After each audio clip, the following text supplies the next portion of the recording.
All right, guys, welcome back to Pure Evil MMA. I got a special guest with us here today, coming back to Pure Evil MMA for like the third time now. East Coast's own Jimmie Rivera, who has an upcoming fight with Dominick Cruz. Now, Jimmie, last time you were on the show, this was a fight that you were pushing for. This was a fight that you really wanted, but I just heard a recent interview that you were kind of surprised that it happened. Why exactly were you surprised that Sean Shelby set this up? Well, I wasn't surprised. I was surprised that Cruz took it, and I didn't understand why he took it until I heard him on the MMA Hour. So now I really understood because, it basically left him in a rough patch because he was probably going to wait for a little longer because he wasn't going to get that title shot right away.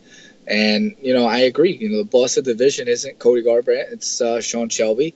So it was in my benefit. I have nothing against it. I think it was great. And, he didn't get the rematch right away. I assumed that he would rematch Cody Garbrandt right away for the belt, but he said no. And at this time, if you're not going to fight for the belt, then you got to kind of defend your spot. I don't think you deserve a rematch right away if you're not going to take it. You know what I mean? If I was him, I would have took the rematch right away. But everybody's a little different in their opinion, and that's fine. And I was super excited that he took the fight. Shocked that he took it, but now listen to him and speaking why he took it, and I was happy. I'm like, hey, you know what I mean? I can't say anything about it. It's in my favor. It's great. So the last fight that you had was against Thomas Almeida. There were a lot of people in that fight that weren't sure, what was next for you, whether that was going to seal your a title shot next for Cody and TJ, or what you were going to do. You've beat some of the toughest guys in that division, like Alcantara, that no one wants to fight. You've even said it before. So does this fight, if you beat Dominick Cruz, are you sure that you're going to get the title next? Because Dominick doesn't seem too clear on that himself. Yeah, you really never know. You hope you do, but you're not sure. So I can't really say if I'm going to get it or not. But for, damn sure I'm going to train my ass off and beat someone who's a legend in the division, just like Faber. I beat Faber. And, I'm going to train my ass off and go in there and I want to get my hand raised at the end. And then afterwards, I don't know what's next. I just kind of have to talk to the boss and Sean and see what's going to be next for us.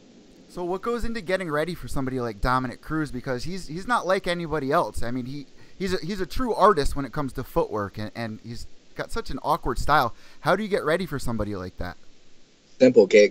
Have my teammates emulate him and, train my ass off, get the cardio ready, get the gas tank full, and from there come up with some game plans with my coach, and then from there just let's execute it and work. I got a great 3 months of training to start. This training started on Friday, and I'm super excited about it.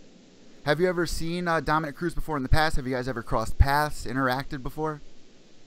We did an interview right before the Almeida fight, which I was surprised. He was commentating my fight. He was very fair about it. I had no problem with it. And he said something where like, yeah, Jimmie didn't mention me about fighting, and I kind of laughed about it because I said when we did our interview, it wasn't about me fighting. It was like, listen, this interview is really about you and who you are. People know you're a fighter. People know you're ranked 5, this and that at the time. They want to know who are you as a person. I explained, listen, I'm an instructor. I own the Tiger Showman School. I teach from 3 years old and all the way up. My passion is teaching. Second is fighting. And the biggest thing I'm here is to help kids build their confidence and adults get in shape. So we talked about that, and that was it. It was a quick convo, and that we were done. And I was very, respectful to him. He was respectful to me, and we got it done quick.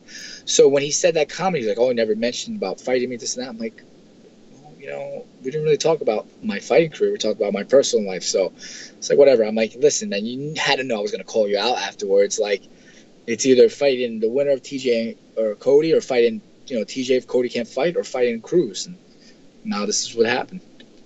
So that was such an amazing night, UFC Long Island.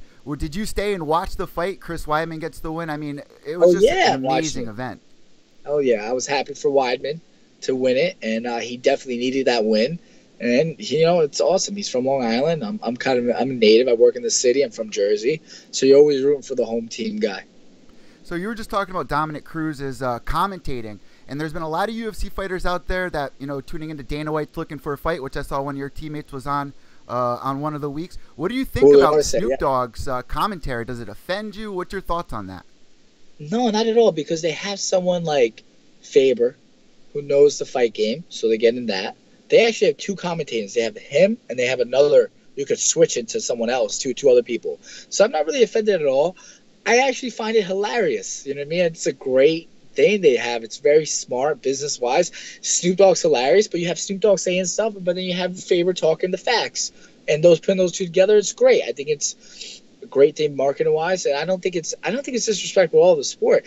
Now you got someone like Snoop Dogg who doesn't know anything about it. Now he's actually learning about it. He's grown respect to it, and he's understanding it better, and that's the biggest thing. People don't understand mixed martial arts, don't understand UFC.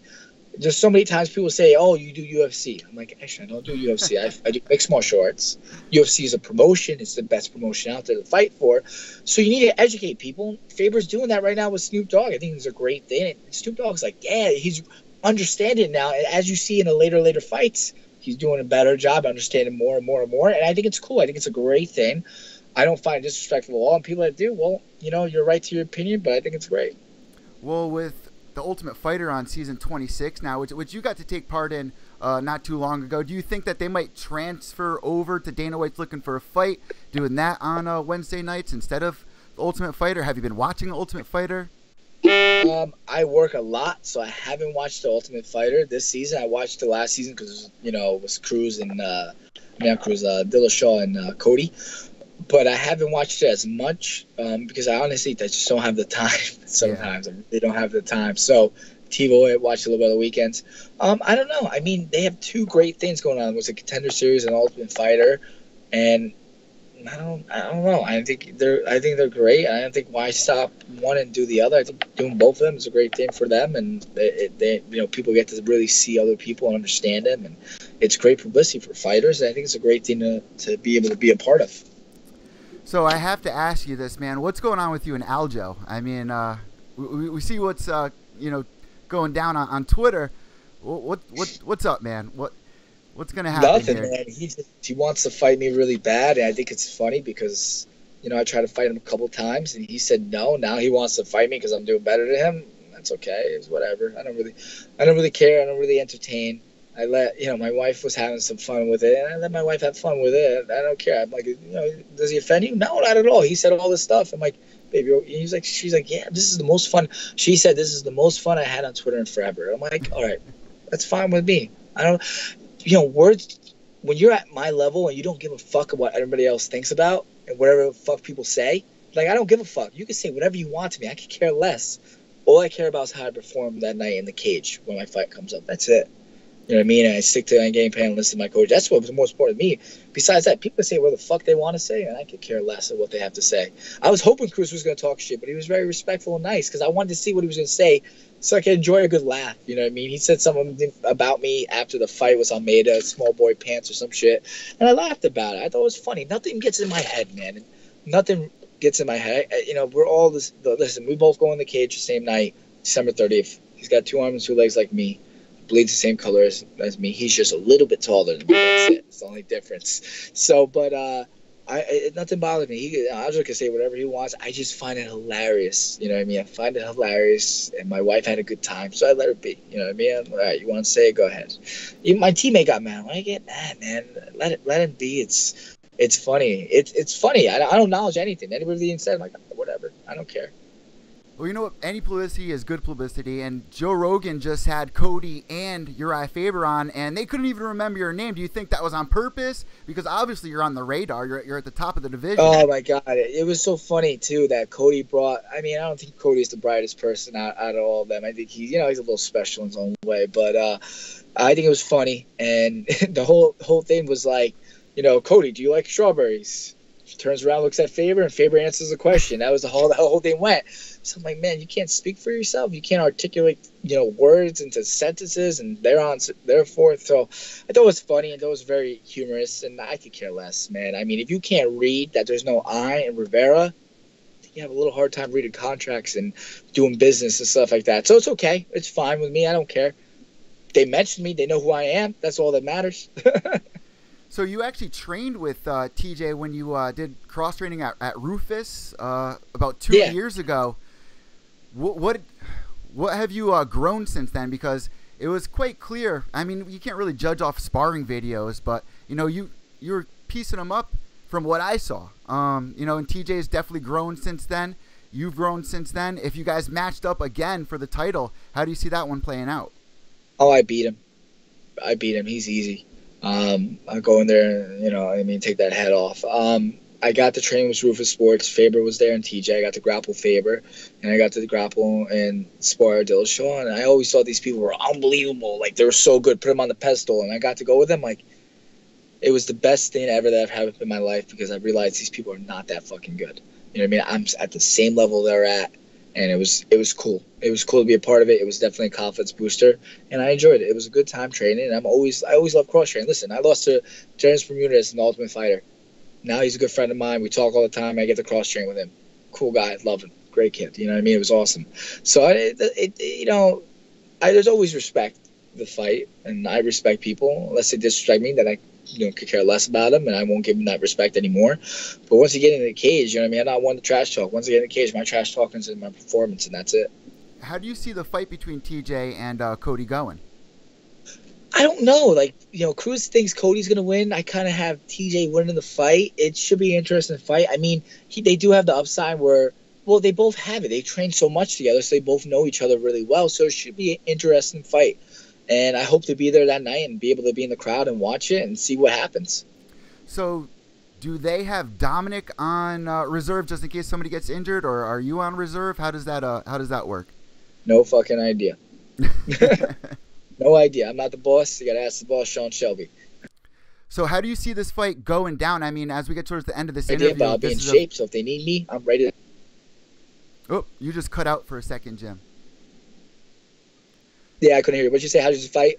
How do you see this fight going down between you and Dominic? It's a very important question. You don't have to answer it, but of course there's a lot of people wondering how you see it going down. Definitely, I see my hand being raised at the end and getting the win. I'm going to try to knock him out, but, he has that tricky footwork, so we got to see what happens. Cody was able to tag him. Cody's a decent boxer, and I'm a good boxer, so it should be interesting to go in there and do it. I also like to go in there. Like, sometimes, someone's game plan, but sometimes they change it up a little bit, and it's interesting how they change it up, and you adapt to that. Like, I always adapt, and I fix, what I have to. My coaches come in, and I do this instead, no problem, I got it. So I'm looking forward to it. My biggest concern is getting my hand raised at the end of the fight, whether it's a knockout, decision, or tap out. That's my biggest goal. So I got to say congratulations, Jimmie, because I just saw that you were inducted into the New Jersey Hall of Fame for what exactly? Mixed martial arts? For a fighter. I think it's like Fighter of the Year or something like that. So it's really cool. Myself and a former teammate of mine and my wife's best friend, Caitlin Shakagan, as well. So we're super excited. It's on December 1st. It's a Hall of Fame dinner, and we're getting inducted as mixed martial arts fighters. And it's really cool to be part of something and, be part of something great like that. And, I can say I got it on my resume. I'm a Hall of Fame fighter, too, as well, for New Jersey. Last question before we let you go. I have to ask, what is the schedule looking like from here on out? I mean, you got all the way until December 30th is UFC 219. So what are you going to be doing between now and then? What does it look like? Are you going to be cross-training somewhere? What are you up to? Training, working, training. That's it. That's all it is. Running my school, training in the morning, training at night, and just getting ready for this fight. Camp started already on last Friday, and I'm still going with it. And we're going all the way to the end. And, that's it. It's just now it's time to work hard and focus on the game plan and be prepared on December 30th. And that's it.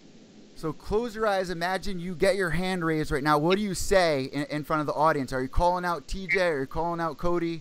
Well, whoever wins the fight, I'm calling them out. That's it.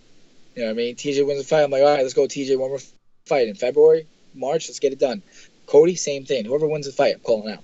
You know what I mean? And I'm ready to go in there and whoop that ass. Thank you so much, Jimmie, for coming on Pure Evil MMA once again. You know what we like to do here. If you have any sponsors, of course, Reebok, which, is on your head right now. Any shout-outs or anything? The floor is all yours. Yeah, thanks to Reebok. I mean, I love their fight gear and all that. It's awesome. It's really nice. And thanks to Tiger Fight Gear for all my equipment and my getting ready for my fight, and for NutriBio for my supplements and keeping me healthy. Thank you so much, Jimmie. Best of luck, best of skill, and stay healthy, brother. Thanks, man. Have a good one. You too. All right, guys, there you go. That was Jimmie Rivera, the UFC's number 3 ranked bantamweight. Last time he was on here, he was calling for the Cruz fight and said he will retire Cruz like he did Uriah Faber. What do you guys think is going to happen? Let me know on Twitter at evil_echo. That's EVIL_ECCO. This will be up on iTunes later today, along with the rest of the Pure Evil MMA podcast. Thanks for tuning in, guys. I'm Evil Eddie from Pure Evil MMA, mymmanews.com. Behave yourselves.